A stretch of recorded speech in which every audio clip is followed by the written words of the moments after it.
નવી civil hospital કેમ્પસમાં Lions cancer નવનિર્મિત બિલ્ડિંગની મુલાકાત રાજ્યના આરોગ્ય મંત્રીએ લીધી હતી.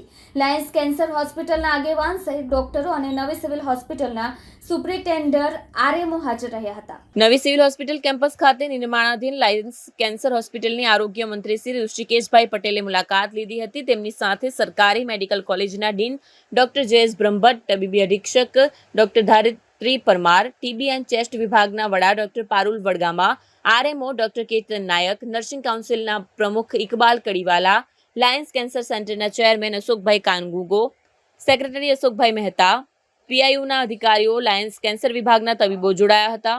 સુરત સિવિલ હોસ્પિટલમાં તમામ પ્રકારના સાધનો આવી ગયા હોવા છતાં પણ ચાલુ કરવામાં ન આવી રહ્યું હોવાનો સવાલ આરોગ્ય મંત્રી ઋષિકેશ પટેલને કરવામાં આવ્યો હતો. જો કે ચાલુ થઈ જશે એમ કહીને સવાલોના જવાબ આપ્યા વિના રવાના થઈ ગયા હતા. કેન્સર હોસ્પિટલના નવા બની રહેલા બિલ્ડિંગના નિરીક્ષણ સમયે સુરત સિવિલ હોસ્પિટલના સુપ્રિન્ટેન્ડન્ટ આરએમઓ ડીન સહિતના હાજર રહ્યા હતા. જો કે તેમની સાથે સિવિલ હોસ્પિટલ અંગેની કોઈ પણ પ્રકારની વાતચીત પણ કરવામાં આવી ન હતી. આરોગ્ય મંત્રી સુરત સિવિલ હોસ્પિટલ કેમ્પસમાં બની રહેલી કેન્સર હોસ્પિટલની મુલાકાત કર્યા બાદ સુરત સિવિલ હોસ્પિટલની મુલાકાત લીધી ન હતી, જેથી આ બાબત પણ ચર્ચાનો વિષય બન્યો હતો.